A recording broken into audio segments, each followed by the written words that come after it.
इंद्रधनुष्य इंद्रधनुष्य इंद्रधनुष्य. श्रोते नमस्कार. आपण उदय निरगुडकर यांना भेटणार आहोत, बोलणार आहोत त्यांच्याशी. आणि याहून जास्त काही ओळखीची गरजच नाही. वास्तविक पत्रकारितेपुढे क्रेडिबिलिटीचं एक मोठं आव्हान आज उभं आहे. आणि लोक हॉलमध्ये डिस्कशन करत असतात त्यावेळेला असं वाटतं की लोक तितकं सिरियसली घेत नाहीत जितकं एक 50 वर्षापूर्वी घेत होते. तुम्हाला खूप जाणवत आहे हा फरक? 100% तुम्ही खरं बोललात. पत्रकारितेसमोर विश्वासार्हतेचं सर्वात मोठं आव्हान आहे. म्हणजे काय विचित्र परिस्थिती आलेली आहे बघा. एकीकडे साक्षरता वाढते आहे. साक्षरता वाढल्यामुळे लोकांना माहितीची गरज वाढलेली आहे. दुसरी गोष्ट, उद्योगधंदे, व्यवसाय वाढत आहेत, इन्कम वाढतं आहे, नागरीकरण वाढतं आहे. या सगळ्यामध्ये नागरीकरणाचा रेटा, शिक्षणाचा रेटा वाढल्यामुळे माहितीची, ज्ञानाची गरज अधोरेखित होते आहे.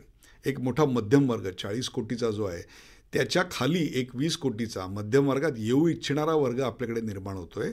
त्याला ज्ञानाची, माहितीची भूक आहे. परंतु त्याला त्याच्या आशा आकांक्षांना साथ देईल, त्याला तरक्की करू शकेल अशा प्रकारचं माध्यम आज गरजेचं असताना आमच्याकडे एकीकडे ग्राहकाचं एक्सपान्शन होतं आहे, वाचक ग्राहकाचं एक्सपान्शन होतं आहे, परंतु आमच्याकडे दुष्काळ पडला आहे तो आमच्याच एक प्रकारे विश्वासार्हतेचा आहे. त्यामुळे आमच्या अस्तित्वावर प्रश्नचिन्ह निर्माण झालेलं आहे. 14व्या शतकाच्या अखेरीला गटेनबर्गनी छपाईचा शोध लावला आणि तिथे कुठेतरी साक्षरता जन्माला आली. मग ती साक्षरता वाढीला लागण्याकरता आपल्याकडे शाळा आल्या. त्यातून ज्ञानाची परंपरा ही मौखिककडून लेखीकडे आणि लेखिकमधून मग ती प्रिंटिंगकडे पुढे आपल्याकडे गेली. ह्या सगळ्या प्रक्रियेमध्ये कुठेतरी न्यूजपेपर नावाची इंडस्ट्री जन्माला आली. पुढे त्यात तंत्रज्ञानाने बदल घडला आणि आकाशवाणी किंवा रेडिओ ज्याला आपण म्हणतो ते आलं. त्याच्या पुढचा टप्पा होता तो म्हणजे जॉन लॉगी बेअर्ड यांनी 1927 साली टेलिव्हिजनला जन्म दिला. ती टेलिव्हिजन पहिल्यांदा ज्ञान आणि मनोरंजन होती आणि नंतर ती माहिती या क्षेत्रात आली आणि तिथे कुठेतरी न्यूज चॅनलचा जन्म झाला. मग 93 साली भारतात त्याचं खाजगीकरण झालं आणि खूप मोठ्या प्रमाणावर न्यूज चॅनल झाले. आणि आपल्याकडे आज न्यूज चॅनल या भागात जर पाहिलं तर जवळपास साधारणतः 2000च्या आसपास न्यूज चॅनल आपल्याकडे सर्व विविध भाषांमध्ये आपल्याकडे प्रसारित होतात. 2000 सालाच्या नंतर WWW तसं वर्ल्ड वाईड वेब आपल्याकडे 93 साली आलेलं होतं. परंतु 2000 नंतर त्यात आमूलाग्र बदल घडला. त्याची गती वाढली, बँडविड्थ वाढली, 2G, 3G, 4G याच्यामुळे डेटामधून आपण पिक्चरकडे आलो, पिक्चरमधून व्हॉईसकडे आलो, त्याच्यामधून इंटरॅक्टिव्हिटी वाढली आणि मग या सगळ्या माहितीच्या स्फोटाचा एक जन्म होऊन आपल्याकडे वेब नावाची इंडस्ट्री जन्माला आली आणि मग माहिती ही आपल्याला वेबवर मिळायला लागली. तीच आपल्याला पहिल्यांदा आली. मग त्याच्यातनं यूट्यूब चॅनल निर्माण झाली, मग त्याच्यातल्या कंपन्या निर्माण झाल्या. आज सोशल मीडियामधला जो ॲडव्हर्टायझिंगचा रेव्हेन्यू आहे तो टेलिव्हिजन चॅनलच्या आणि रेडिओ चॅनलच्या पेक्षासुद्धा जास्त आहे. आज यूट्यूबवर जो कंटेंट निर्माण होतो आहे तो कंटेंट हा कुठल्याही टेलिव्हिजन चॅनलपेक्षा जास्त निर्माण होतो आहे. त्यामुळे आता सोशल मीडिया हा एक मोठं आव्हान आहे. त्यामुळे एकीकडे एक्सपान्शनच्या संधी उपलब्ध आहेत, दुसरीकडे दुसऱ्या माध्यमातून येणारी म्हणजेच दुसऱ्या टेक्नॉलॉजी प्लॅटफॉर्मकडनं येणारी तीव्र स्पर्धा देखील आहे. आणि त्याच वेळा आमच्या अस्तित्वाचा प्रश्न निर्माण करणारी, आमच्या अस्तित्वाला नख लावणारी ही आमच्या काय ज्याला आपण विश्वासार्हतेचा प्रश्नचिन्ह निर्माण झालं आहे असं आत्ताचं इंडस्ट्रीचं चित्र आहे. विश्वासार्हतेचा प्रश्न आपण घेतोय, पण त्याच्यामध्ये त्याची एक सिल्वर लाईन अशी आहे की ज्या वेळेला तुमच्या शोवर व्यक्ती आल्या त्यावेळेला निरगुडकरांच्या शोवरती असं बोलल्या असं लोक म्हणतात, म्हणजे ते खरं असावं. जसं पूर्वी पेपरात छापून आला आहे असं लोक म्हणायचे की ते फार बाळबोध वाक्य होतं, पण ती एक क्रेडिबिलिटी होती. नाही, पेपरात आला म्हणजे ते मग बरोबर आहे.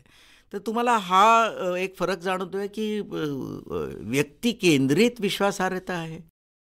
नाही, व्यक्ती केंद्रित असण्यापेक्षा ती रिसर्च तुमच्याकडे आहे की नाही. मी एका व्यक्तीला उदय निरगुडकर याचं क्रेडिट देणार नाही. तर जो रिसर्च करू इच्छितो आणि जो निष्पक्षपाती आहे त्याच्या मागे जनता उभी राहते असं मला वाटतं. आणि त्या रिसर्च करता तुम्हाला कष्ट करावे लागतात.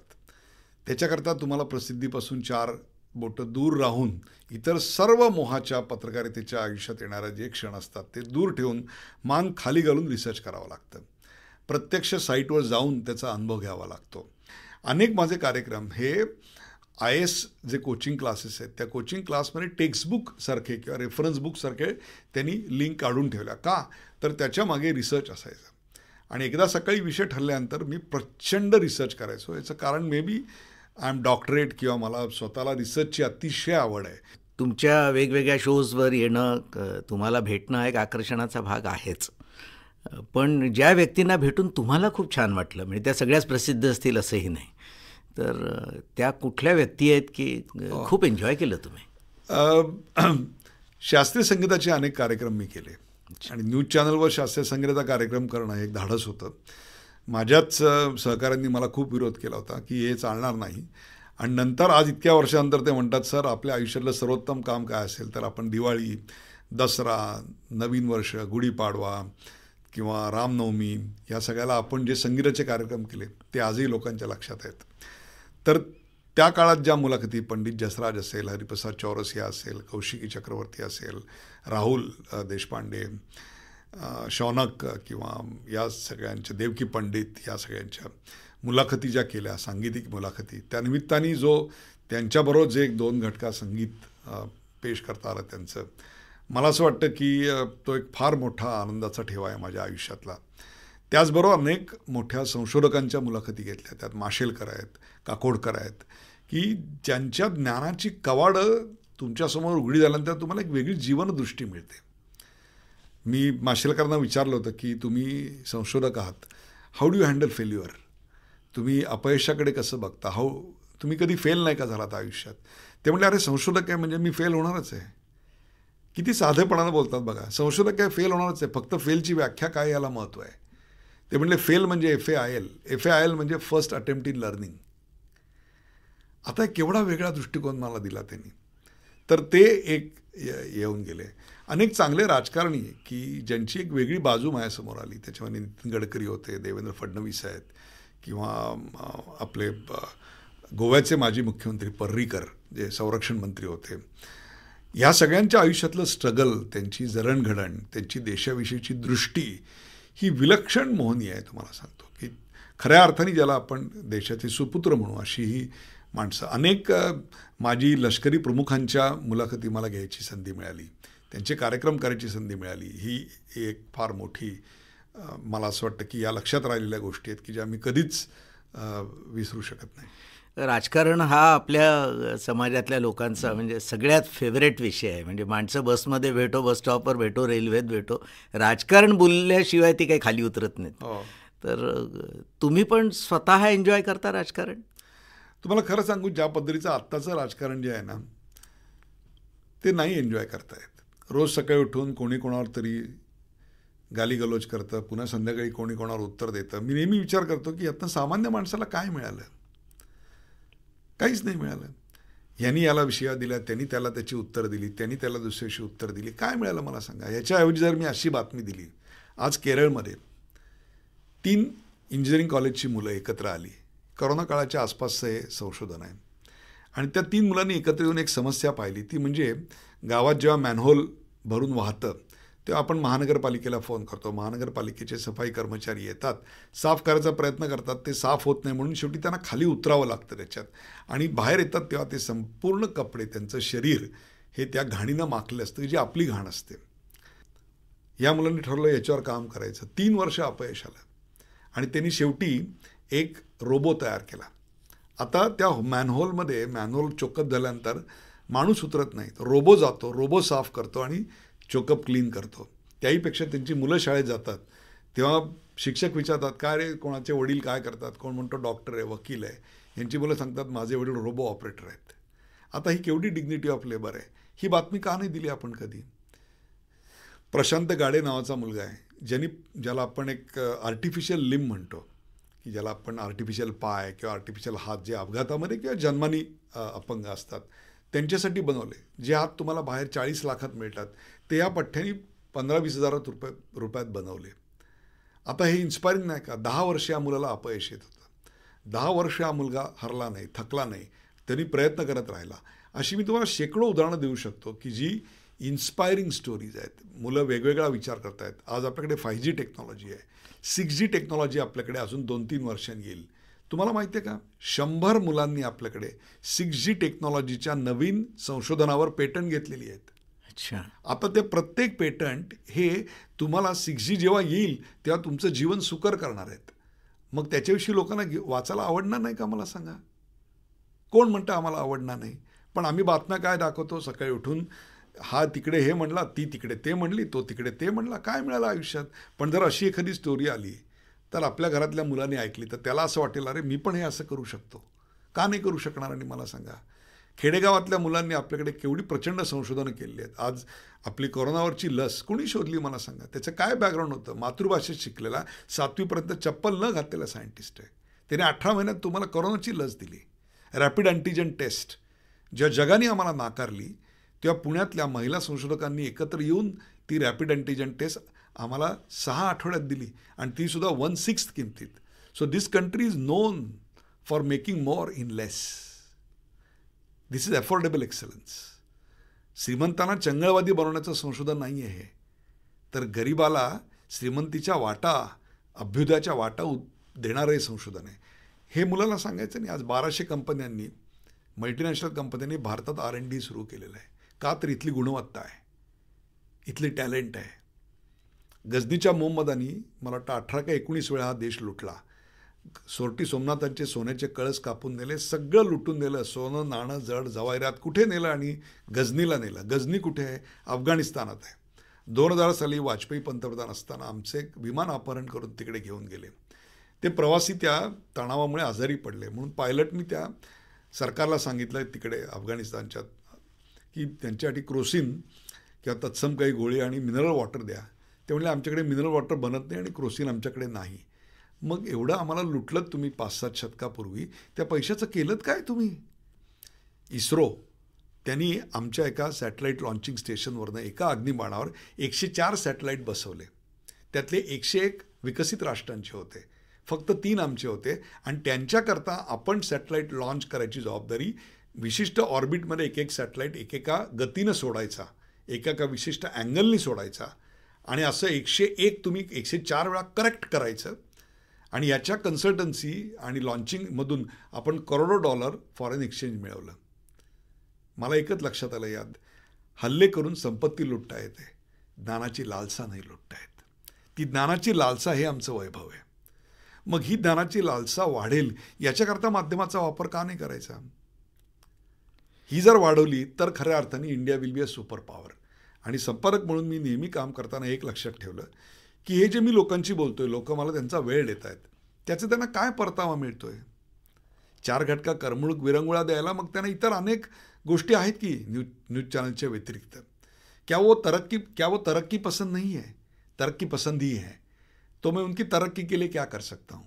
मग प्रत्येक प्रोग्राममध्ये त्यांना काहीतरी टेकअवे काय मिळतोय याच्यावर फोकस केलं, आणि म्हणून मला असं वाटतं की ते लोकांच्या स्मरणात राहतं. जसं आपण मार्केटमध्ये म्हणतो की शेल्फ स्पेस किती आहे, याला किती मिळतं, याप्रमाणे ते हिशोब करतात. आता तुम्ही तर मीडियामध्ये इतका दीर्घकाळ वावरलेले आहात, या अशा गोष्टींकरता किती आपण स्पेस ठेवली आहे? किती लोक, किती माध्यमं, किती लोकांपर्यंत या गोष्टी आणतायत? नाही आणत दुर्दैवाने. आम्ही एक फास्ट न्यूजची गुंगी लोकांना देतोय. तो उठला, त्याने पांघरून अंतरून ठेवलं, दुसरी बातमी. मग तो दात घासायला ब्रश त्यांनी काढला, तिसरी बातमी. त्यावर पेस्ट लावली, चौथी बातमी. मग त्याने दात घासले, 5वी बातमी. मग त्यांनी चूळ भरली, 6वी बातमी. त्यांनी नळ बंद केला, 7वी बातमी. मग त्याने टॉवेलनी तोंड पुसलं, 8वी बातमी. मग त्यांनी चहाचं आधण ठेवलं, 8वी बातमी. काय मिळालं तुम्हाला सांगा मला? काहीही मिळालं नाही. शेवटी एक लक्षात ठेवा, लोक त्यांचा सर्वात महत्त्वाची गोष्ट देत आहेत. It's not money, it's the time. आज संध्याकाळची प्राईम टाईमची वेळ तुम्हाला देत आहेत, तुम्ही त्याचा काय परतावा त्यांना देत आहे? ते ऐकण्याआधीचा माणूस, पाहण्याआधीचा माणूस, आणि ते ऐकून पाहून मग नंतरचा माणूस, यात जर काहीच फरक पडणार नसेल तर मग माध्यमांच्या अस्तित्वाचं प्रश्नचिन्ह निर्माण होणार आहे. नेहमी दृष्टिकोन काय ठेवायचा असतो, तर it's not for me to show my talent, it's for viewers talent, की जे मला निखरवायचं आहे, जे मला चमकवायचं आहे. मग त्याच्याकरता काय काय ॲव्हेन्यूज मला करता येतील याचा सातत्यानं विचार व्हायला पाहिजे. जसं प्रेक्षक बदलले की कलेलाही बदलावं लागतं. तर आता न्यूज चॅनल किंवा एकंदरीतच मीडिया म्हटलं की म्हणजे तुमच्या नावाशिवाय ते चर्चाच होऊ शकत नाही. तर हा जो एक बदललेला संबंध प्रेक्षक आहे, आता 18च्या खालचा जो आहे तो फारच वेगळा, म्हणजे ही मुलं मुली फारच वेगळी आहेत. तर यांचं एक फार मोठं आव्हान उभं आहे समोर. They are fast, they are focused, they are friendly, their language is very different. त्यांची माहिती मिळवण्याची साधनं खूप वेगवेगळी आहेत. ते वेगळ्या गोष्टींसाठी वेगळ्या गोष्टी पाहतात, वाचतात. मी असं म्हणणार नाही की ते वाचत नाहीत, अजिबात नाही, ते वाचतात. पण त्यांच्या वाचनाची माध्यमं, वाचनाच्या वेळा, वाचनाच्या पद्धती आणि वाचनाचे विषय पूर्णपणे बदललेले आहेत. त्याच्याशी निगडीत जर तुम्ही काही करणार असाल, आज व्याख्यानमालेला गर्दी कमी होते असं म्हणतात, पण जर तुम्ही त्यांच्या आवडीचा एखादा विषय ठेवा, त्यांच्या आवडीचा एखादा वक्ता ठेवा आणि बघा तुम्हाला हॉल पुरतो का. हे असं का होतं, तर आपली समाजाची नाडी ओळखायची जी क्षमता आहे ना, ती कमी झालेली आहे. मला एकदा ही दृष्टी माझ्या मुलांनी दिली. मी याचंच फोनवर बोलत होतो आमच्या न्यूजरूमशी की आज बातम्या काय करायच्या. त्यावेळी माझा मुलगा मला म्हणला की एक फुटबॉल प्लेयर आहे, त्यांनी त्याचा क्लब बदलला आणि तो फ्रान्समधल्या एका क्लबमध्ये करारबद्ध झाला आणि त्याचं प्रायव्हेट जेट पॅरिसला उतरलं आणि तो त्या फ्रान्स क्लबचा जो हेडक्वार्टर्स होता तिकडे जायला निघाला. तेव्हा त्याच्या पुढे 50 मोटरसायकल होत्या आणि 70-80 गाड्यांचा ताफा होता आणि वरती 10-15 हेलिकॉप्टर्स त्याचं जाणं कव्हर करत होती. आणि हे सगळं भारतामधून 1.5 ते 2 कोटी तरुण मुलं सोशल मीडियावर फॉलो करत होती. तो मला म्हणाला, बाबा हे बघ, हे तुझ्याकडे आहे का. नाही. तो म्हणतो मग आम्ही कसं बघणार. So their language, their everything, their focus is different. So need to focus on that. तुम्ही जर त्यावेळेला काहीतरी एक अशी बातमी की आज हा राजकारणी याच्याविरुद्ध हे बोलला आहे, तो राजकारणी त्याच्याविरुद्ध हे बोलला आहे, दे आर नॉट इंटरेस्टेड. पण जर तुम्ही ही बातमी दिली असती की आज 2 कोटी लोक बघतायत आणि 2 कोटी लोक बघतायत आणि त्यातले 60 लाख लोक भारतीय आहेत, दॅट्स द न्यूज. पण हा जो छोटा स्क्रीन आहे आता मोबाईलचा आहे, तर याला तर संबंध आपली लोकसंख्या ग्लूड आहे याला, तर हे पण एक आव्हान आहे. 100% आव्हान आहे. टेलिव्हिजनच्या अस्तित्वाचा प्रश्न निर्माण होणार आहे, झालेलाच आहे. याचं कारण सोशल मीडियावरचं ॲड स्पेंड जे आहे, जाहिरातीचं उत्पन्न जे आहे, ते आज टी व्ही आणि पेक्षा जास्त झालेलं आहे. दुसरी गोष्ट, कंटेंट आज सोशल मीडियावर जास्त क्रिएट होतो आहे.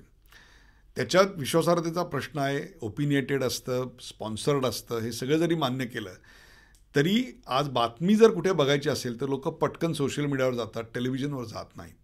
कारण व्हिडिओ ऑन डिमांड आहे इकडे. मला पाहिजे असेल तेव्हा मी तो कार्यक्रम बघू शकतो. It's not like television. त्यामुळे यापुढे हे जेवढी स्पर्धा आहे तेवढेच ते एकमेकाला कॉम्प्लिमेंटही करणार आहेत. त्यामुळे या दोघांचं कॉम्बिनेशन तुम्हाला प्रेक्षकांसाठी द्यावं लागणार आहे. त्यामुळे जर तुम्हाला त्याची एक्सप्लेन्ड अशी जर बातमी पाहिजे असेल, एक्सप्लेन्ड असे व्ह्यूज जर वाचायचे असतील तर वृत्तपत्र वाचा. तुम्हाला जर बातमी चटकन बघायची असेल तर तुम्ही यूट्यूबवरच्या आमच्या हेडलाईन्स बघा. जर बातमी मोठ्या स्वरूपात बघायची असेल, त्याच्या विविध पर्स्पेक्टिव्ह सकट, तर तुम्ही टेलिव्हिजन बघा. अशी 4ही माध्यमं ही राहतील. प्रत्येकाची आपापली जागा ठरलेली असेल. त्यात जो सर्वोत्तम आहे तो टिकेल, ज्याची सर्वात कमी कॉस्ट आहे तो टिकेल, ज्याची कॉस्ट जास्त आणि गुणवत्ता कमी तो नाही टिकणार. आता अगदी शेवटला प्रश्न. एक काळ असा होता की अग्रलेखाने लोक अस्वस्थ व्हायचे आणि आता असं आहे की क्षणाक्षणाला तुम्ही अस्वस्थ व्हाल, असं इतकं मोबाईलवर काय काय वाहत आहे. तर जो राजकारण आहे, मेनस्ट्रीम पॉलिटिक्स आहे, याच्यावर या सगळ्याचा परिणाम होतो आहे. राजकारणावर तुमच्या अग्रलेखाचा परिणाम व्हायचे दिवस गेले. याचं कारण अग्रलेखामुळे समाज हलतो, समाजात काही बदल घडतो असं राहिलं नाही. कारण अग्रलेख लिहिणाऱ्या माणसाची गुणवत्ता, त्याची क्रेडिबिलिटी, हे सगळंच प्रश्नचिन्हांकित झालेलं आहे. वृत्तपत्रांच्या बाबतीत दुर्दैवाने असं म्हणतात की पहिले छपके बिकता था, अब बिक के छपता है. त्यामुळे आरोप कोण करत आहे, टीका कोण करत आहे, याला सरकारचे डोके ठिकाणावर आहे काय, हा प्रश्न कोण विचारत आहे याच्यावर ठरतं. ती पगडी पेलवणारी डोकी आहेत का आमच्याकडे? तसे संपादक आहेत का की ज्यांच्या एका अग्रलेखानी काहीतरी घडू शकतं? त्याची गरज संपलेली असं नाही, त्याची गरज कधी नव्हे एवढी आज आहे. परंतु तशी माणसं, त्या उंचीची माणसं आत्ता आजूबाजूला दिसत नाहीत, हे आत्ताचं लक्षण आहे. दुसरी गोष्ट, समाज एक स्वांत सुखाय चंगळवादी अवस्थेकडे चालला आहे. असं वाटतं तुम्हाला? हो, मला नक्कीच असं वाटतं की त्याला जागं करून, त्याला त्याच्या अस्वस्थतेविषयी जाणीव जर करून दिली तर तो चटकन तुम्हाला आपलंसं करेल. पण आत्ता त्याला ती जाणीव करून द्यायची गरज आहे. आत्ता स्वांत सुखायतेकडे त्याचा एक कल आपल्याला जास्त प्रमाणात दिसतो. तो आपल्याला बदलायची गरज आहे. ह्याच्या आता चांगला कंटेंट चालत नाही का? तर चांगला कंटेंट नक्की चालतो. जसा चांगला चित्रपट चालतो तसा चांगला कंटेंट नक्की चालतो. फक्त तो देण्या एवढी उसंत, तेवढा सवड, तेवढे रिसोर्सेस, तेवढा वेळ, तेवढा त्याग करायची वृत्ती, ही सगळी तुमच्या माध्यमाकडे पाहिजे. अन्यथा हा जो प्रेक्षक दुरावलेला आहे तो मग दुसऱ्या माध्यमांकडे भरकटत जाईल. तो परदेशी चॅनल बघेल, स्वतःची करमणूक करून घेईल आणि मग त्याची एकदा टेस्ट ग्लोबल झाली की मग त्याला पुन्हा देशी वातावरणात आणणं फार कठीण होऊन जाईल. एक ग्लोबल कॉमनर बनतोय आपण सगळेजण या ग्लोबलायझेशनच्या रोलवर खाली. तो त्याचं रत्नागिरीचं कोकणी अस्तित्व विसरून चालला आहे, तो त्याचं वैदर्भीय अस्तित्व विसरून चालला आहे, तो त्याचा मराठवाडी बाणा विसरून चालला आहे, त्याचा त्याचं उत्तर महाराष्ट्राचा टणत्कार विसरून चालला आहे. सगळे ग्लोबल कॉमनर होत आहेत.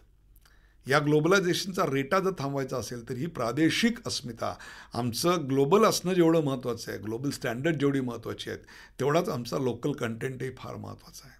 आणि तो लोकल कंटेंट टिकवणं माध्यमांनी ह्याच्यासारखं दुसरं पवित्र कार्य नाही. हे जगात सगळीकडे होतं, सगळीकडे होतं आहे. मी आज जवळपास 65-67 देश फिरलो. सगळ्यांसमोर हे आव्हान आहे ग्लोबलायझेशनचं. आणि त्याच्याकरता आपल्याला प्रादेशिक अस्मिता आणि प्रादेशिक गोष्टी ह्या आपल्याला टिकवल्याच पाहिजेत, त्या जगवल्याच पाहिजेत. आणि ती सेंटर्स, त्याच्या भाषा, त्यातली उद्योगधंदे, हे सगळे विकसित करायलाच पाहिजेत. And they will have its own distinct flavour. म्हणजे सोलकढी जी आहे ना ती तुम्हाला इथेच मिळाली पाहिजे रत्नागिरीमध्ये. ती तुम्हाला उत्तर महाराष्ट्रात गेलात तर तिकडे वांग्याचं भरीत मिळालं पाहिजे, कळणाची भाकरी मिळाली पाहिजे, किंवा विदर्भात गेलात तर वैदर्भीय ठेचा मिळाला पाहिजे. हे जे आमचं वेगळेपण आहे हेच आमचं वैभव आहे आणि हे टिकलंच पाहिजे. तुमच्याशी बोलताना खरं तर असं वाटत होतं की प्रश्नांची उत्तरं मिळतील, पण प्रश्नच जास्त निर्माण झाले. आणि मी असं समजतो की कुठल्याही मुलाखतीचं यश हेच असतं की प्रश्न निर्माण व्हावेत, की लोक विचार करतात त्या प्रश्नांवर. आणि तुम्ही अतिशय अस्वस्थ करणारे प्रश्न निर्माण केलेले आहेत.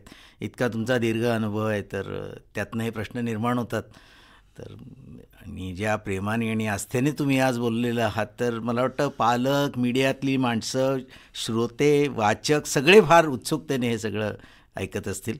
आपले खूप खूप आभार मानतो. आपण बिझी असून पण आपण वेळ दिलात, आला तिथे. Thank you very much. मलाही तितकाच आनंद आला. धन्यवाद. थँक्यू.